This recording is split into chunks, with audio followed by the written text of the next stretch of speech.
Today we're going to build a printer monitor using a Wemos D1 Mini and an OLED display and the easy quick monitor board, breakout board for the OLED display that fits nicely in the 3D printed case without having to use wires. At this point we have the breakout board and all the pins soldered. It's ready to plug and play and load the software. This essentially is how you would receive it, preloaded. You just have to assemble it. And to do that, you just line up the pins. This is the top of the board. Press it in, make sure they're all in. Take the OLED display, make sure the ground and VCC, the power, match the pins that are marked on the bottom of the board. And also notice the I2C for this is pins D1 and D2. So the software has to match that. That's it. After assembling the board and the display and plug it into the USB port, you can power it on and it will display immediately that you need to configure Wi-Fi. At this point, you typically configure the Wi-Fi of the device through your cell phone by connecting to it like it is an access point. You can also do it from your computer. It shows up here. We'll connect to it. Once you're connected to the device, it'll say there's no internet options, but you can look at the properties and find out what IP address it may have.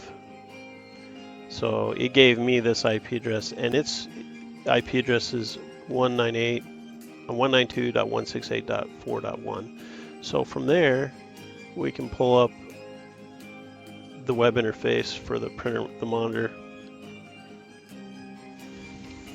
4.1. Alright, so you can do, again, you can do this on your phone, but you can configure Wi-Fi with a scan. So it's going to scan all the Wi-Fi here.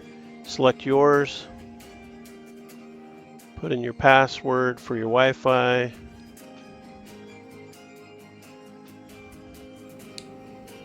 After entering the Wi-Fi connect credentials into the web interface, it'll reboot and you will get an IP address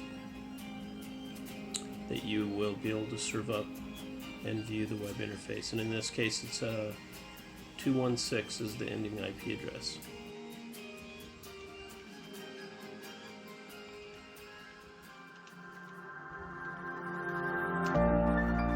Okay, so here's the printer monitor web interface. Nothing's configured yet. Two options to configure. You got weather and your Octopi. First thing, let's do the weather. And whenever you change settings, the default user ID and password is admin password. You can change that later or disable that altogether. So you need to get an open weather map API key. You can click on this link here to fill that out. So you either sign in or create an account. Once you sign in and verify your account, go to API keys and you can copy your key here. So I will copy my key.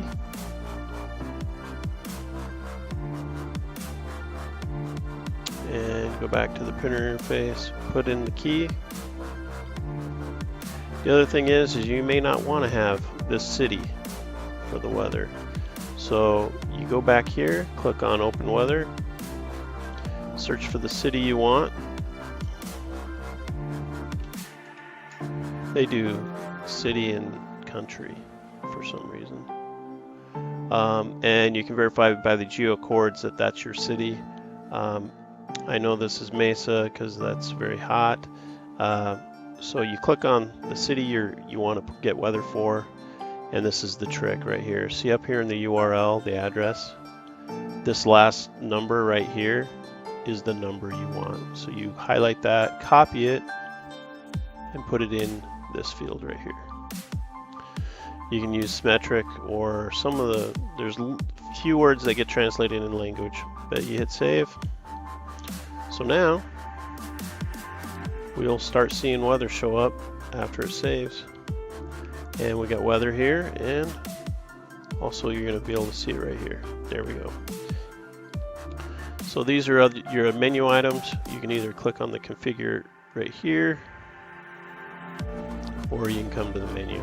This is the same thing. To configure the connection to the OctoPrint server, you will need to get the OctoPrint API key, log in to your Raspberry Pi, OctoPrint server, go down to API, copy the API key here, go back to the printer monitor, enter in the code. You can name your printer what you want here. This will show up on the screen. And the IP address for your printer and the port. At this point, you can test the connection. And I have HA proxy turned on, so I'm going to get another authentication. However, so you get a JSON response here. So we know the connection is working. I need to use user ID and password for my HA proxy. By default, this is not turned on. If you have turned it on, then you will know what it is. And then there's some other settings for the display. Your time offset from UTC. Arizona is -7. This gives you the correct time. And then this is where you discover or decide if you want to use the credentials for authenticating, for making changes to through the web interface here. Again, it's admin and password is the default. You uncheck this if you don't want to use a user ID and password. So we save, and we will see that the OctoPrint is connected and operational. And you can always configure it here. Once you start a print, it'll start showing the print information here, progress bar, as well as displaying on the screen.